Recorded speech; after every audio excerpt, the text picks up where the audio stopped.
प्रतिष्ठाम् अहिंसा संयमो दमो देवावितं नमसन्ते यशधम्मे संयमनो जहादुमसबुभेषो वामरो अवियैरसाम् नयबुब्बं गिलामेयि सोयाबिनेयि अपया मे मये दमनामुदा जेलोहे सन्धि साहुनो विहंगमवबुभेषो दानभद्रे शनिरया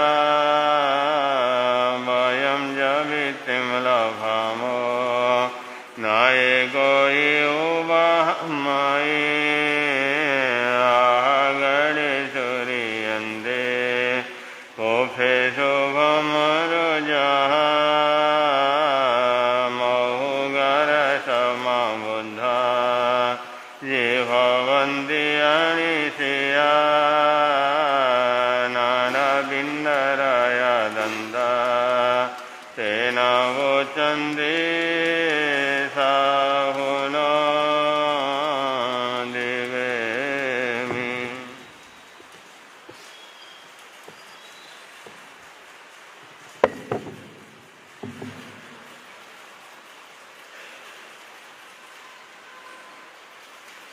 बोलिए पंचमनुष्टि भगवान की।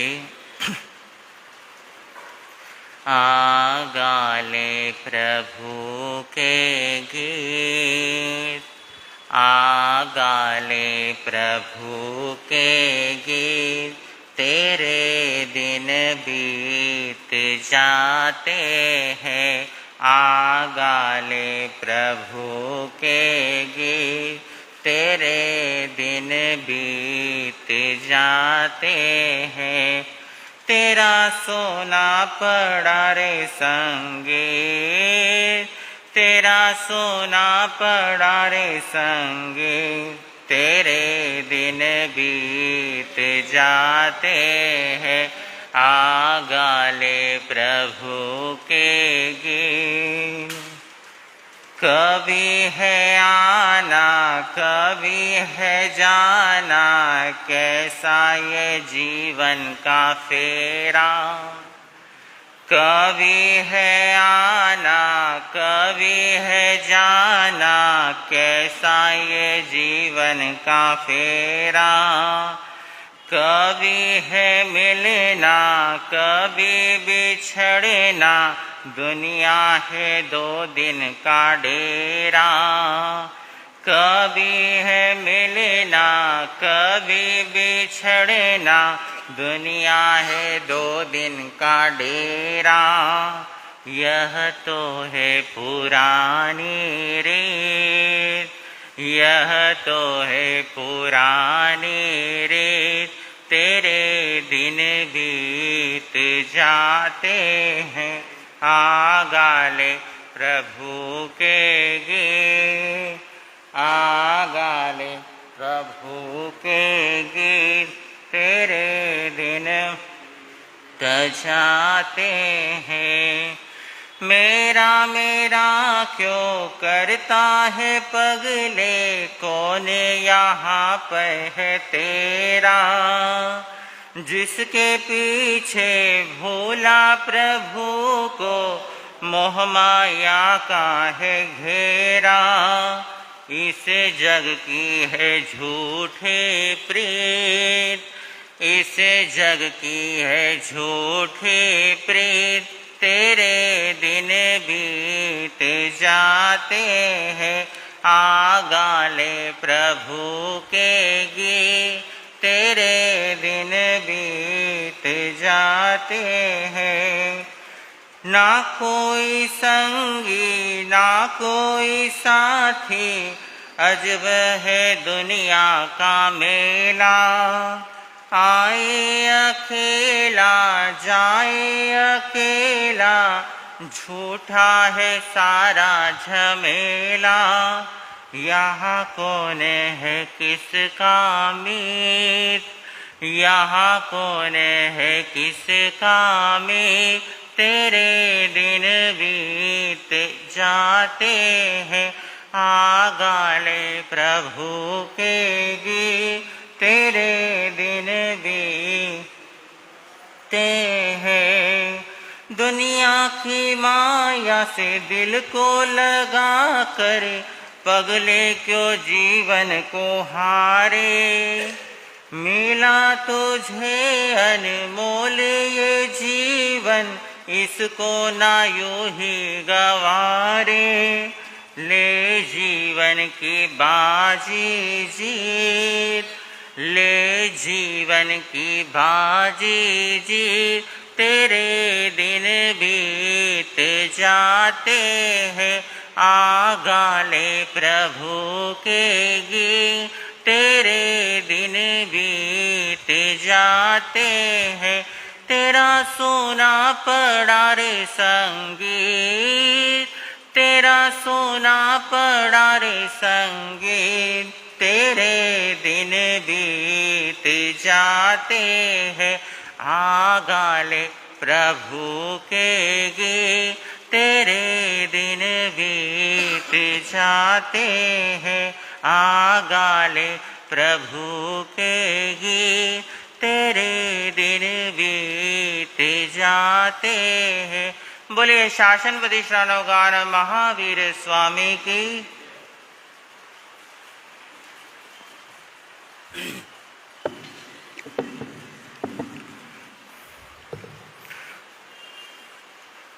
प्रभु ऐसे बैसो मेरे मन में, कोई देख सके ना तन में। प्रभु ऐसे बैसो मेरे मन में, कोई देख सके ना तन में। कोई देख सके ना तन में, कोई देख सके ना तन में। प्रभु ऐसे बैसो मेरे मन में, कोई देख सके ना।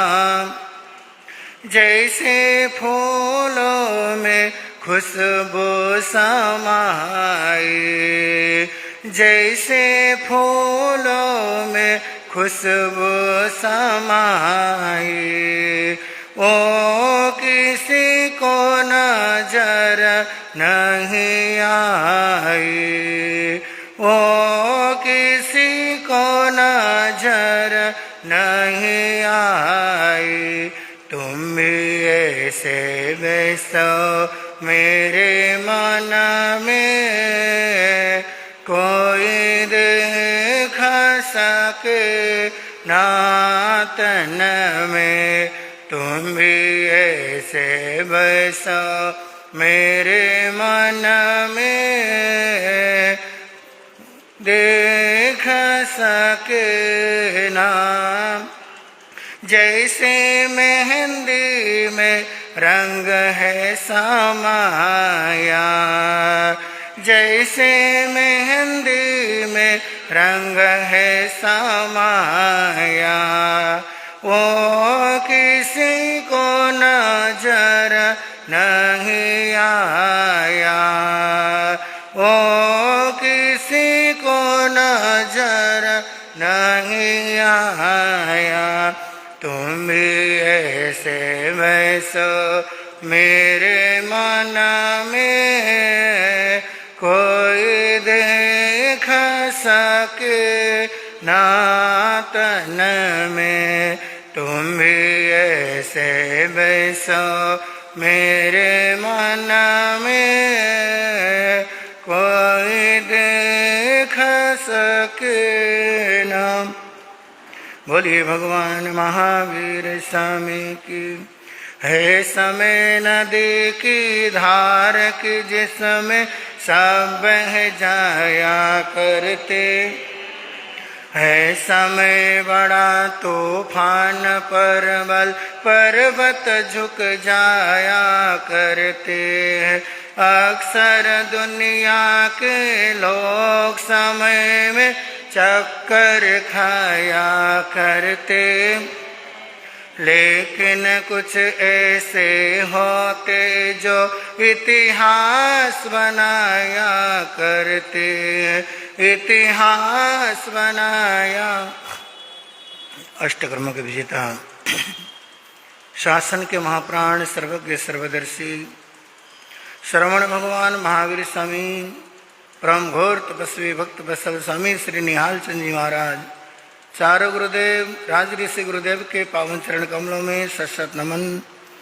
अत्र विराजमान पूज्य गुरुदेवों के पावन श्री चरणों में सशत नमन।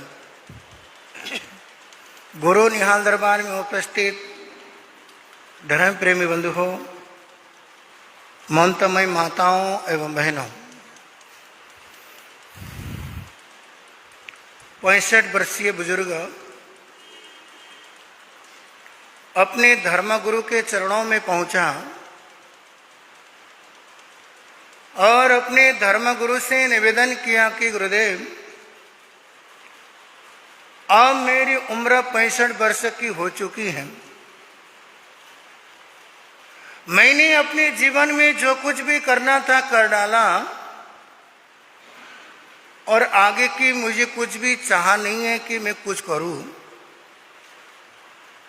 महाराज साहब, मेरे 4 बेटे हैं और मैं बड़े पशुपेश में हूं कि मैं अपने बिजनेस का उत्तराधिकारी किसको बनाऊं। महाराज, समझ नहीं आता है कि मैं कौन से बेटे को अपना उत्तराधिकारी बनाऊं। इतना मेहनत करके मैंने यहां तक कारोबार को खड़ा किया है। गांव से निकल करके शहर में आया, न धूप देखी, न छाप देखी, न आंधी देखी, न तूफान देखा, न भूख देखा, न प्यास देखा, न दिन देखी, न रात देखा। इसलिए महाराज साहब, बड़े पशुपेश में हूं। कौन से बेटे को मैं अपने कारोबार का उत्तराधिकारी बनाऊं। उस समय संत ने समाधान दिया, उपाय बताइए, ऐसा करो। उस भक्त के घर में संत चले गए और बहुत बड़ा कमरे को उन्होंने देखा। कहा, इस कमरे को खाली कराओ और अपने 4 बेटों को अपने पास में बुलाओ। जब 4 बेटे को अपने पास में बुलाया, कहा 4 को 500 रुपए दे दो। 4 बेटे को 500 रुपए दिया और कहा, इनको कहो इस 500 रुपए लेकर के जाओ और 500 रुपए के मूल्य में इस कमरे को सामान से भरो। इस कमरा खाली नहीं होना चाहिए, इस कमरे को भरो। भक्त ने संत के कान में कहा, गुरुदेव 500 रुपए से क्या भरेगा। संत ने कहा, भाई मैं कुछ सोच कर कह रहा हूं, तो मेरी बात मान। आजकल भक्त भी कहाँ मानते हैं संतों की बात। अब भक्त कम भक्त हो जाए ये भी नहीं कह सकते हैं। इसलिए उस संत की बात को उसकी जची नहीं। संत के कान में कहा, गुरुदेव 500 रुपए से भरेगा क्या। संत कह रहे, अरे भाई जब मैंने कह दिया तो कह दिया। और 4 बेटों को कहा, लो 500 रुपए और इस कमरे को लबालब भरना चाहिए। थोड़ा सा भी गुंजाइश नहीं होनी चाहिए। कल मैं आके देखूंगा कि तुम इस कमरे को भरे हो कि नहीं है। और 4 कमरे दे दिए भरने के लिए। अगले दिन भक्त अपने गुरु के पास पहुंचा, गुरुदेव चलो देख कर के आते हैं कि मेरे बच्चों ने कमरे को भरा कि नहीं भरा। अपने गुरु को लेकर के जैसे अपने महल में पहुंचा, सबसे पहले बड़े बेटे को के पास पहुंचा। जाकर के बड़े बेटे को बुलाया, अरे बेटा मैंने तेरे को कहा था कमरा भरना, लेकिन कल जैसे छोड़ा था आज वैसे ही है। कहने लगा पापा आपने 500 रुपया दिया था और जाकर के सट्टा खेला और 500 रुपये मैंने बर्बाद कर दिया। दूसरे बेटे के कमरे में गए, देखा भयंकर बदबू आ रही है कमरे से, खड़ा होना मुश्किल। पूछा बेटा तूने कमरे को किससे भरा? कहने लगा पापा आपने कहा था कमरे को भरना, मैं नगर पालिका वालों के पास गया, जितना भी मेरठ का कचरा इकट्ठा हुआ था सबको ला करके मैंने अपने कमरे में गंदगी से भर दिया। आप जाकर के देख लो सारा कमरा भरा हुआ है। वहां से तीसरे नंबर वाले बेटे के पास गए, जाकर के देखा कपास लाकर के भरा हुआ है, लेकिन फिर भी नहीं भरा। कहा पापा आपने 500 रुपया दिया था, इससे ज्यादा सामान मिला नहीं। अब जैसे चौथे नंबर वाले बेटे के पास पहुंचे, टेबल पर कुछ मोमबत्ती रखी है, कुछ अगरबत्तियां रखी हैं। अब संतों को लेकर के गया सेठ, बेटा कमरा तो खाली है, ये अगरबत्ती मार्चिस ये मोमबत्ती किस लिए है? उसने सारे कमरे के लाइट को बंद कर दिया, मार्चिस को जलाई, और जैसे ही मोमबत्ती को जलाया, अब अगरबत्ती को जलाया, कहा पापा देख लो मेरा कमरा लबालब भर गया है, एक एक कोने को चेक करो, एक एक जगह को छानो, पूरा का पूरा कमरा प्रकाश से भरा है और खुशबू से पूरा कमरा भरा हुआ है।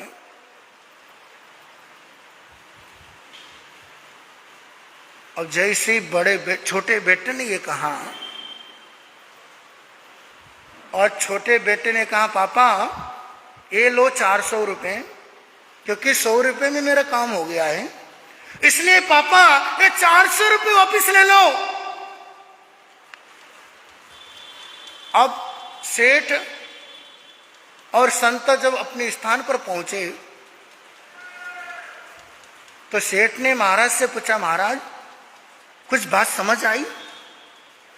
अब ये बताइए कौन से बेटे को उत्तराधिकारी बनाऊं? उस संत ने कहा सबसे छोटा जो बेटा है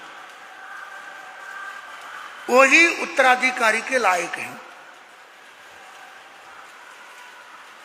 मैंने कहा था कि पूरे कमरे को भरना, सामान से भरने का मतलब नहीं था, उसने रोशनी से भरा और खुशबू से पूरे कमरे को महक डाला, और ऊपर से 400 रुपए की बचत भी की। इसलिए सेठ तेरा कारोबार कोई संभाल सकता है, तेरे बिजनेस को आगे कोई लेकर के जा सकता है, तेरे नाम ख्याति को आगे कोई बढ़ा सकता है, ये छोटा बेटा बढ़ा सकता है। उस सेठ ने अपना कारोबार का उत्तराधिकारी अपने सबसे छोटे बेटे को दे दिया।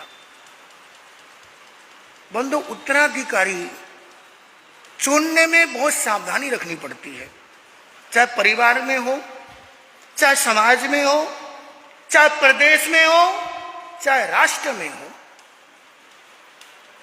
बंधु, जब हम विधानसभा के वोट डालें तो देखना चाहिए कि मेरे वोट का क्या महत्व है। बंधु, चाहे छोटे चुनाव हो या बड़े चुनाव हो, चाहे घर के उत्तराधिकारी की बात हो चाहे समाज के उत्तराधिकारी की बात हो, जब समाज का उत्तराधिकारी भी हम चुने, ये मेरा दोस्त है इसलिए चुने ऐसा नहीं है, ये मेरा सगा संबंधी है इसको समाज का प्रधान बनाए, मंत्री बनाए या कुछ भी मेंबर बनाए। बंधु, सब समाज की बात हो, ये देखना चाहिए कि समाज को आगे कौन बढ़ा सकता है। जब देश की बात हो कि मेरे देश को कौन आगे बढ़ा सकता है। हम संत हैं, जगह जगह घूमते हैं। मैं मेरठ की बातें नहीं करूंगा, मेरठ की बातें बाद में करूंगा जब यहां से जाऊंगा कहीं। अब जब हम क्षेत्रों में जाते हैं, बंधु, उत्तराधिकारी चुनने में बहुत बड़ी भूल करते हैं लोग, तो समाज में चार टुकड़े हो जाते हैं, चार फाड़ हो जाते हैं। आज तो हमने ऐसी जगह भी देखी जहां पे 10 घर है अपने समाज के, वहां भी चार चार टुकड़े हैं। ये इसलिए होते हैं क्योंकि उत्तराधिकारी चुनने में बहुत बड़ी भूल होती है। लोग ये गलती करते हैं उत्तराधिकारी चुनने में। अगर वो सेठ भी उत्तराधिकारी चुनने में गलती करता, बहुत सारे लोग कहते हैं महाराज समाज में संतों का वो नहीं होना चाहिए, इंटरफेयर नहीं होना चाहिए। भाई, जितने भी राजतंत्र को देखो, हमेशा धर्मगुरु होता था। राम के जीवन को देखो, कोई भी फैसला लेना सबसे पहले किसके पास जाते थे? वो वशिष्ठ जी के पास। जितने भी राजतंत्र हुए, चाहे अशोक सम्राट हुआ, चाहे भारत के जितने भी रनवाड़े थे, सबके अपने अपने धर्मगुरु होते थे कि धर्मगुरु हमेशा सही सलाह देता है। इसलिए बंधुओं, जीवन का उद्देश्य, जीवन का मकसद, बंधु जीवन का मकसद क्या है? कि हमारा जीवन का मकसद क्या है? बोलो मेरठ वालों। घर से दुकान जाओ, दुकान से घर आओ, महीने में एक बार किट्टी पार्टी खेल लो, क्या ये जीवन का मकसद है? आज हमने जीवन के मकसद क्या बना डाला? बंधु, आज हमारे जीवन का कोई मकसद नहीं है। सांसें चल रही हैं, बस वो चल ही रहा है जीवन। न जीने में खुशियां हैं, न उमंग है, न अपने जीवन में नई उत्साह है। मतलब आज हमारे जीवन का कुछ भी मकसद नहीं है। जब तक जीवन का मकसद न हो, ये हमारा जीवन भार बन जाता है, बोझ बन जाता है। जब जीवन का कोई मकसद ही नहीं है,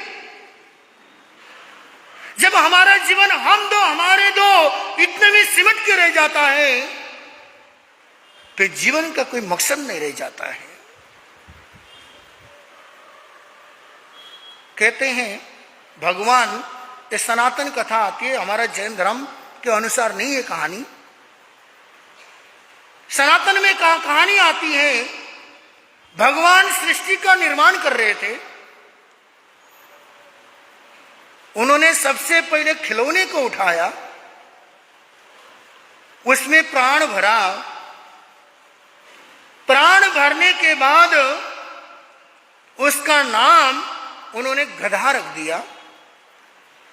हे गंधर्वराज, आज से तुम्हारा नामकरण करता हूं गधा। अब मैं तुम्हें पृथ्वी पर भेजता हूं। हे गंधर्वराज,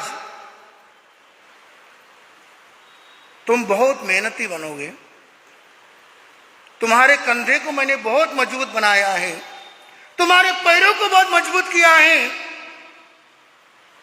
तुम सामान ढोते ढोते थकोगे नहीं, इतने पीठ को मजबूत बनाया है। और मैं तुम्हें उम्र 40 वर्ष का देता हूं। तो गधा कहने लगा, भगवान ये 40 वर्ष की उम्र का करूंगा क्या? सामान ढोते ढोते थक जाऊंगा, इसलिए है परमात्मा मुझे 40 साल की उम्र नहीं चाहिए, इससे 20 वर्ष कम कर दो। अब परमात्मा ने उसके 20 वर्ष को कम कर दिया और पृथ्वी पर भेज दिया। और दूसरे खिलौने को उठाया और उसका नाम कुत्ता रख दिया। और जैसे कुत्ता रख दिया और कहा, देख मैं तेरी उम्र भी 40 साल की देता हूं, तो दिन भर तू मेहनत करना, लोग तुझे वफादार समझेंगे और तेरी वफादारी पर लोगों को शक नहीं होगा। वो कुत्ता भी कहने लगा, भगवान ये 40 साल की उम्र का करूंगा क्या? इतनी सारी उम्र नहीं चाहिए मुझे, कम कर दो। अब उन्होंने उसको कम कर दिया, लेकिन 40 साल नहीं चाहिए तेरे को, मैं 20 साल की उम्र देता हूं, तो धरती पर चला जा। और तीसरे खिलौनों को उठाया, कहा, देख मैं तेरा नाम बंदर रखता हूं, और तो बहुत उछलेगा कूदेगा, एक वृक्ष की डाली से दूसरी डाली में जाएगा, खूब उछल कूद मचाएगा, और तेरी उम्र में 40 साल देता हूं। बंदर भी कहने लगा, परमात्मा इतने सारी उम्र का करूंगा क्या? दिन भर कूदते कूदते थक जाऊंगा, इतनी सारी उम्र नहीं चाहिए, 20 साल कम कर दो। अब परमात्मा ने उसकी उम्र 20 साल कम कर दी, तो 20 साल का उम्र लेके इस धरती पर आ गया। और चौथे खिलौने को उठाया और उसने इंसान बनाया। हे मानव बनाया मैंने तुझे, तुझे 5 इंद्रिय दिया, मन दिया, और दुनिया का सर्वश्रेष्ठ प्राणी बनाया। हे मानव, मैं तुझे 40 साल की उम्र देता हूं। इंसान तो गुस्सा हो गया, क्योंकि दिमाग दे दिया था परमात्मा ने, मन दे दिया था। अरे परमात्मा ये क्या बात? अरे कुत्ते को भी आपने 40 साल की उम्र दिया था, गधे को भी दिया था, बंदर को भी दिया था, अरे मैं तो मानव हूं। अरे 40 साल की उम्र में क्या होगा? ऐसे निकल जाएंगे 40 साल। उम्र बढ़ाओ। परमात्मा कहने लगे, भाई साहब उम्र है कहां? उम्र का टोटा है, इतना ही है। अब इंसान को बुद्धि दे दिया था भगवान ने,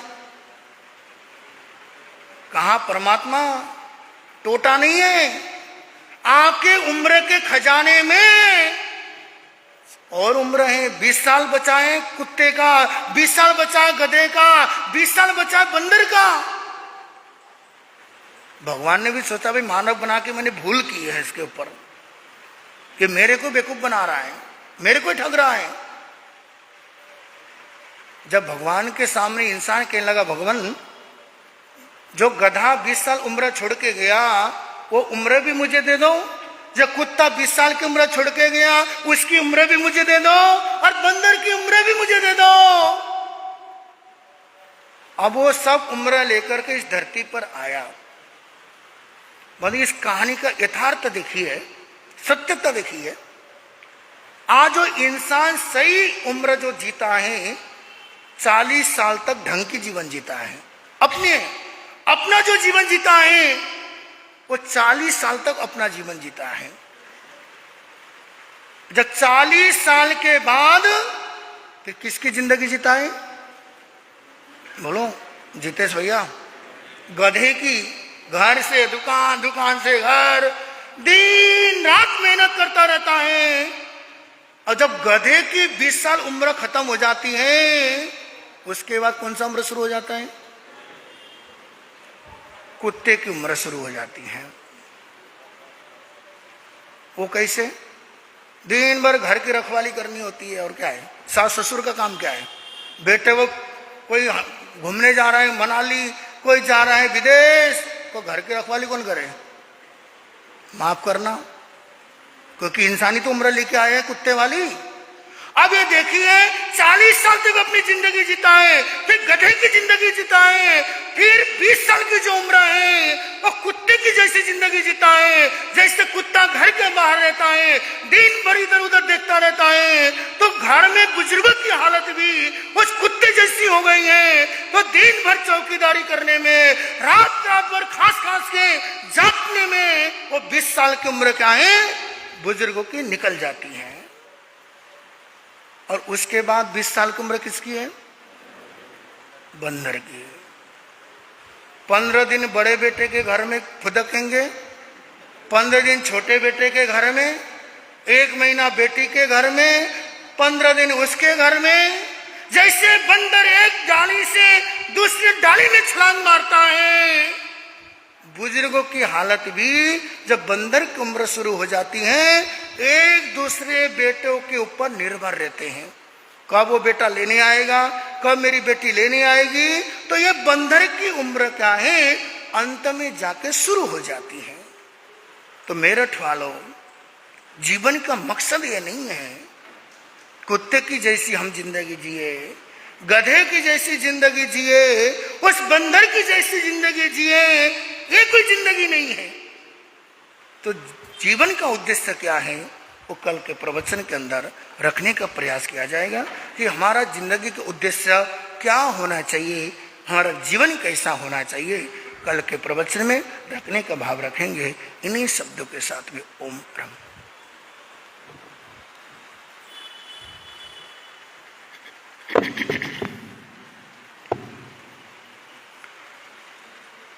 भगवन तेरी आराधना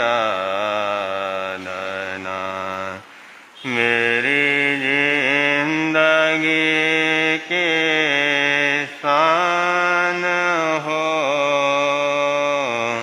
भगवन तेरी आराधना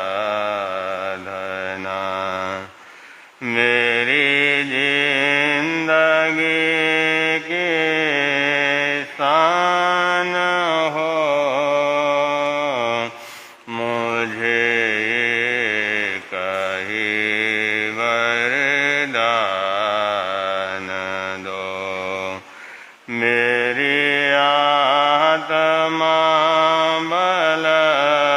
बलवान हो। भगवन तेरी आराधना मुझे सुख की परवाह नहीं, दुख में भी निकले आहा नहीं। मुझे सुख की परवाह नहीं, दुख में भी निकले आहा नहीं। वसई का तेरा ध्यान हो, होठों में तेरा नाम हो। वसई का तेरा ध्यान हो, होठों में तेरा नाम हो। भगवन तेरी आराधना, भगवन तेरी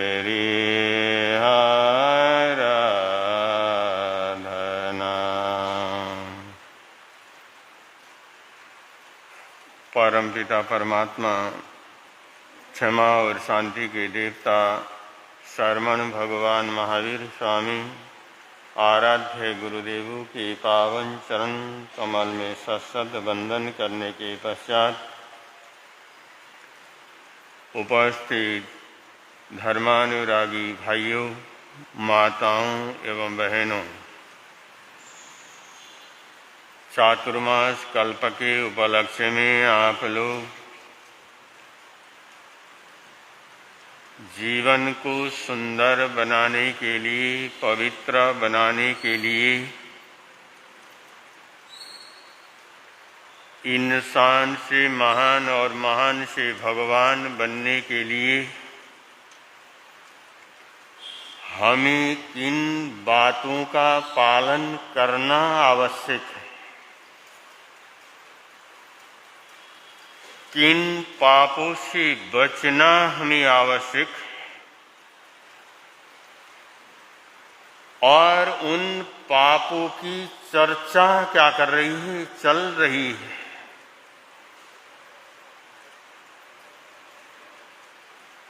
एक गृहस्थ घर में रहता है, परिवार में रहता है,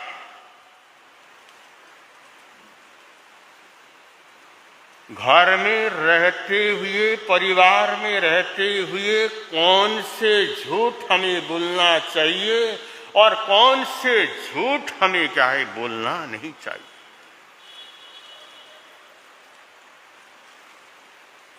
जब हमें उन झूठों का ज्ञान होगा तो हम उन झूठों से बचने का हम क्या करें, प्रयत्न करेंगे।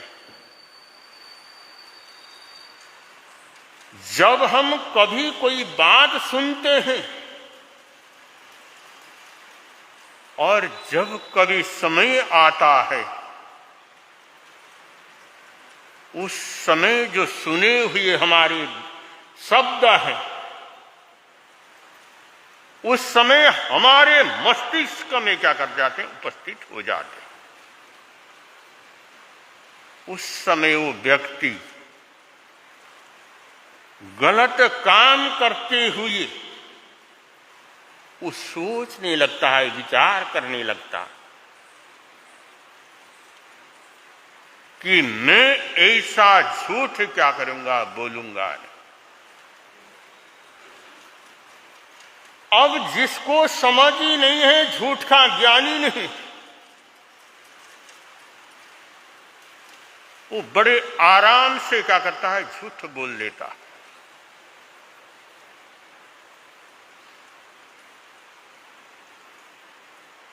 चाहे व्यापार संबंधित हो, चाहे परिवार संबंधित हो,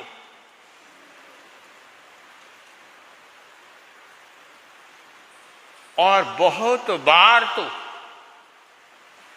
इंसान बात बात में ही झूठ बोल देता। और ऐसे भी लोग होते हैं, छोटी छोटी बातों पर इंसान क्या कर लेता है, झूठ बोल देता। और उन्हीं झूठों में परमात्मा ने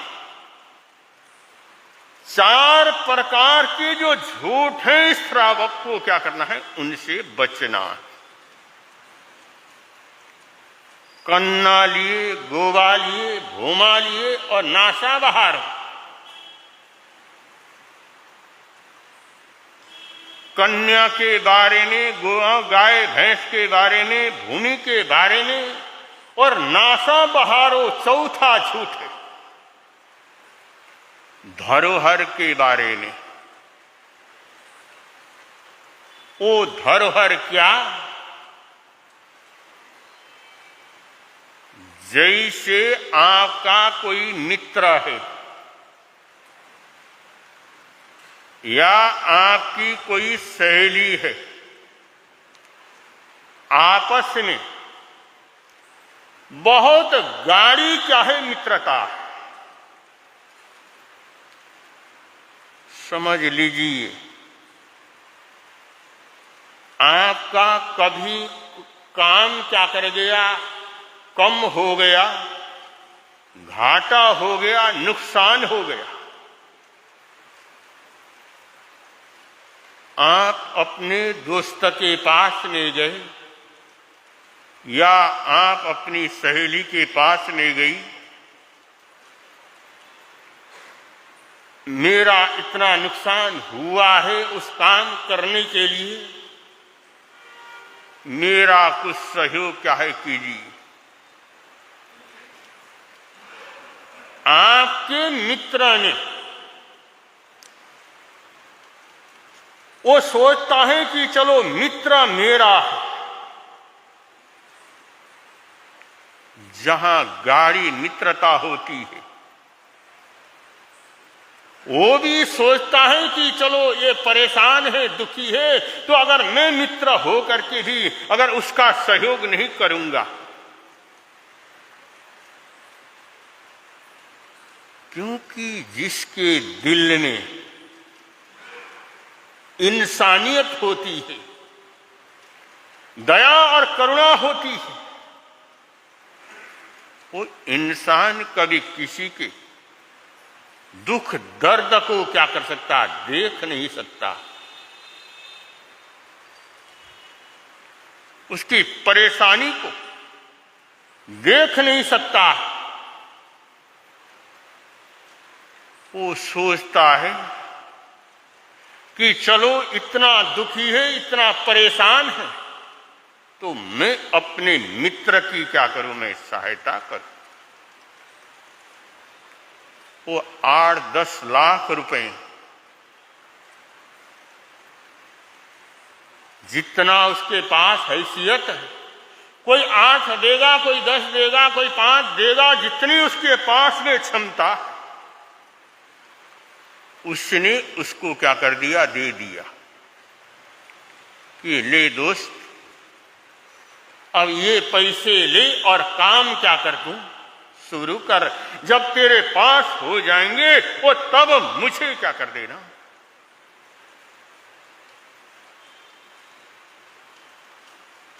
अब उसने दे दिया, अब उसका काम चल गया, काम बन गया।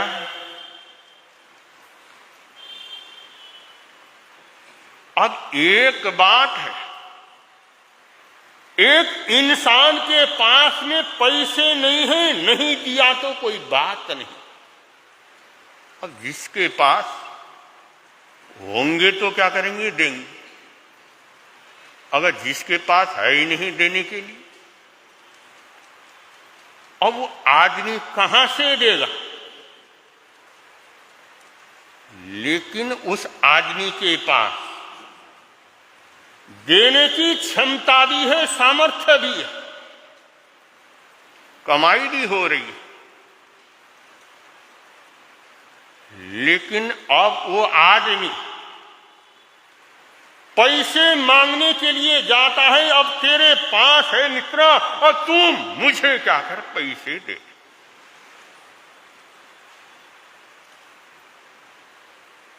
अब वो कहता है अभी मेरे पास में क्या है, नहीं। और उसके जीवन में ऐसी बेईमानी पैदा हो जाती है। अब उन पैसे को वो हजम क्या है करना चाहता है।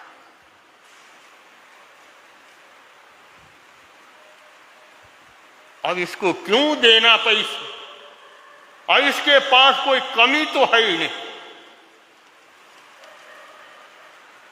अब वो पैसे क्या कर लेगा, मार लेगा।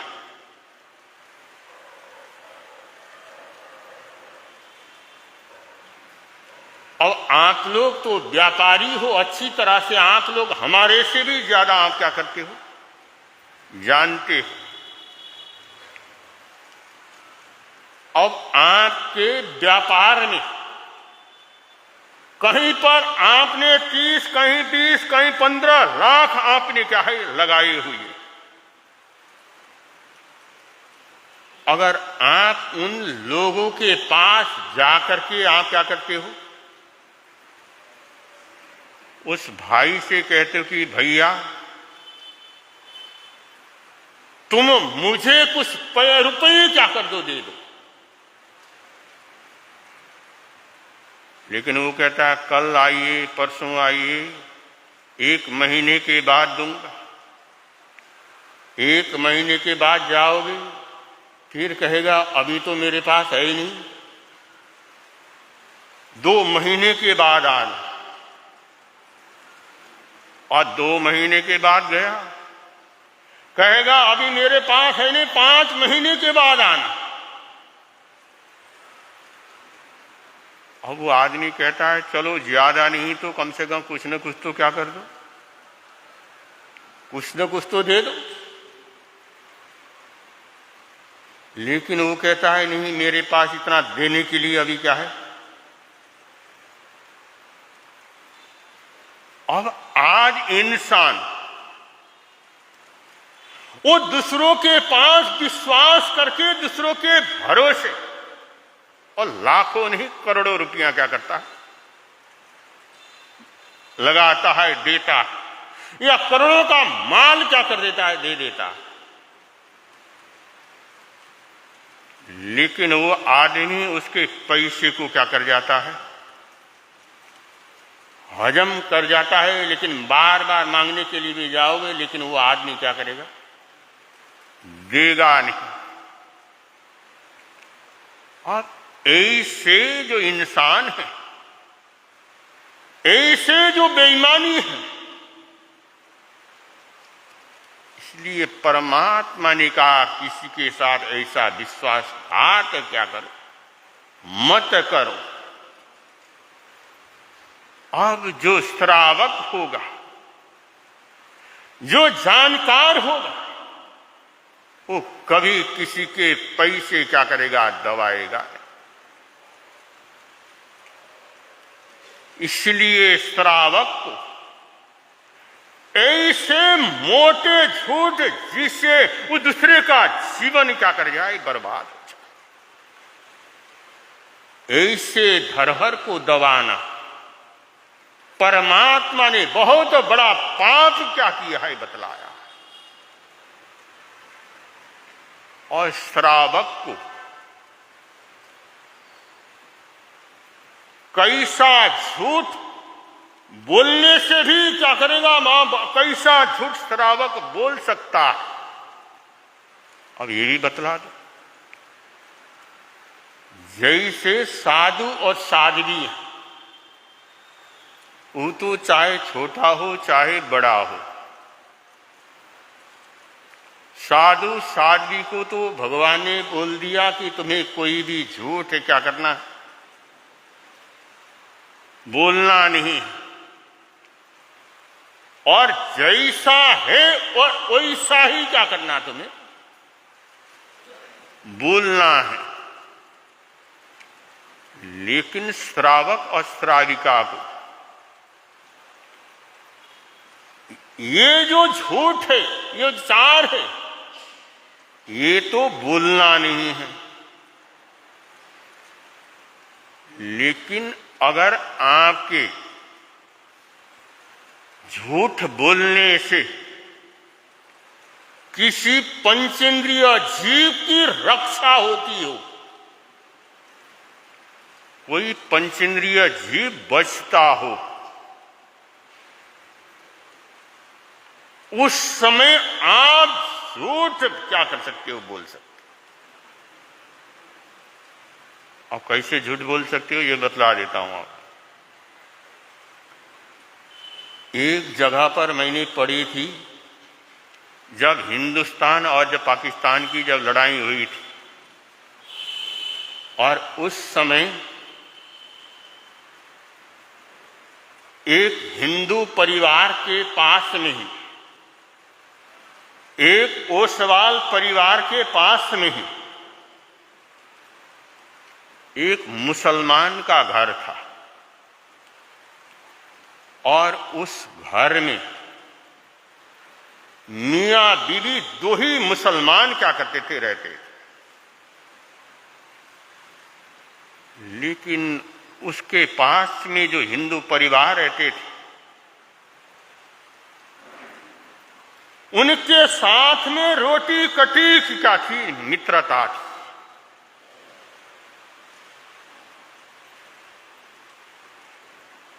अब इतनी आपस में प्रेम और प्यार था।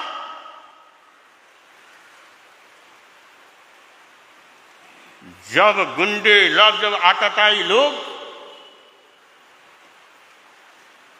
उस हिंदू महिलाओं को मारने के लिए जब घरों में क्या कर रहे थे, जा रहे थे, और उस मुसलमान, वो पति और पत्नी ने कई हिंदू बहनों को अपने घर में क्या कर लिया, छिपा लिया। इसलिए कहते हैं दुनिया में हर इंसान बुरा नहीं होता है, हर जाति के लोग बुरे नहीं होते, और अच्छे और बुरे तो दुनिया में हर कौम में, हर जाति में और हर धर्म में क्या करते हैं, होते। कोई अच्छे भी होते हैं तो कोई बुरे भी क्या करते हैं, होते। लेकिन वो मुसलमान थे, लेकिन उनमें इंसानियत भरी हुई थी। अब जब वो आतताई उनके घरों को लूटने के लिए, उनको मारने के लिए उन हिंदुओं के घर में जाकर के देखो, ये बतलाओ तुम्हारे घर के सदस्य कहां?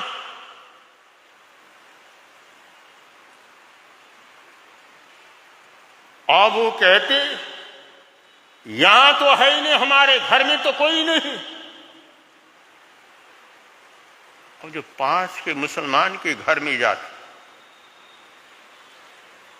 ये बतलाओ तुमने उन बहनों को छुपा करके तो रखा हुआ तो नहीं? अगर रखा हुआ हो तो तुम हमें क्या करो, बतलाओ, और नहीं तो अभी तुम्हें और हम मार देंगे।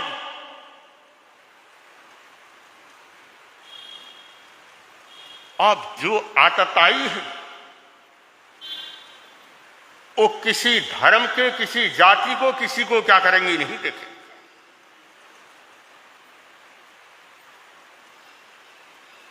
अब उन्होंने कहा हमारे घर में तो कोई नहीं। अरे तुम झूठ बोल दी, बोलना हो सच बोलो, और नहीं तो अगर झूठ बोलोगे तो तुमको ही हम क्या कर देंगे, समाप्त कर देंगे। जाति से वो मुसलमान है, घर में कुरान पढ़ रहे हैं। अब उन मुसलमानों ने उन्होंने कहा हम ये कुरान की कसम खा करके कहते, हम धर्म की कसम खा करके कहते कि हमारे घर में कोई दूसरा क्या है नहीं।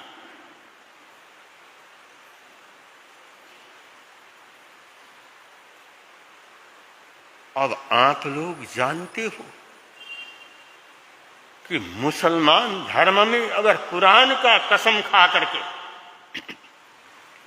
अगर कोई बोल दे तो समझ लो वहां पर कुछ भी गड़बड़ी क्या है।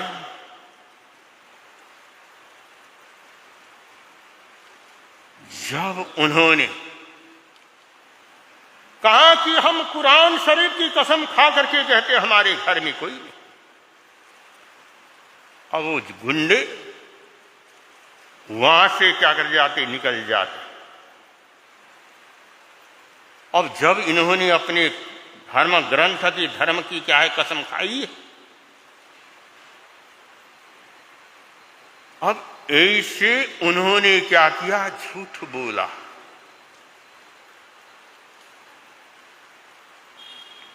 उनके घर में थे, लेकिन अगर हम सच बोलते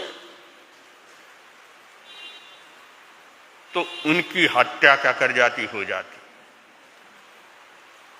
उनको मार देते, उनको समाप्त कर देते, लेकिन उन्होंने झूठ बोला तो उनका जीवन क्या कर गया, बच गया।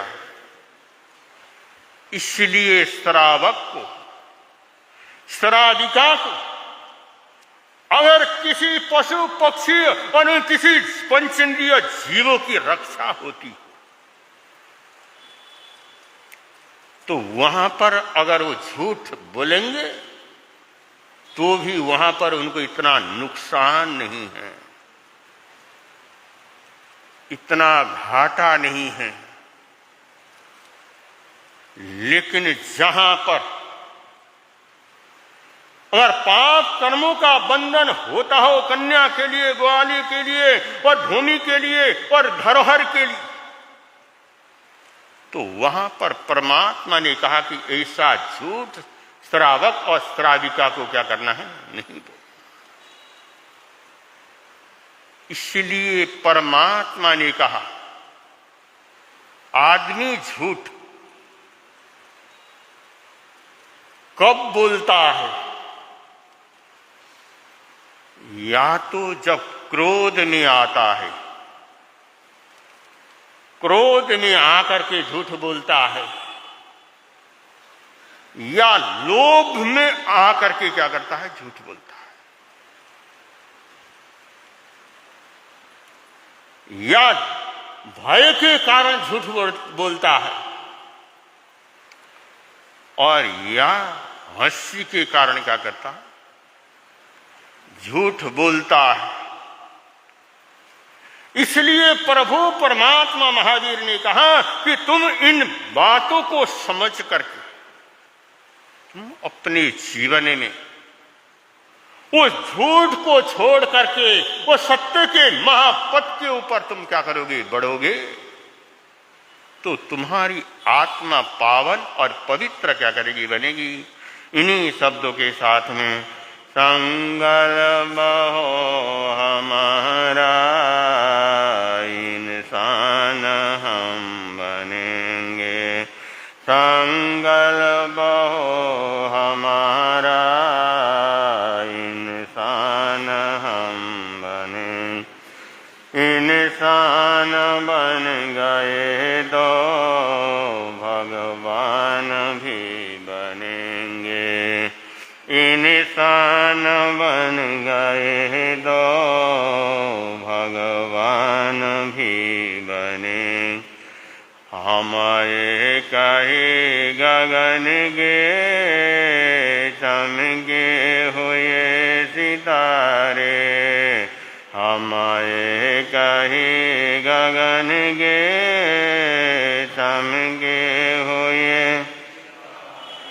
लगते हैं कितने प्यारे, हंसते रहे हंसेंगे, लगते हैं कितने प्यारे, हंसते रहे हंसेंगे। संकल्प हो हमारा इंसान हम बनेंगे, संकल्प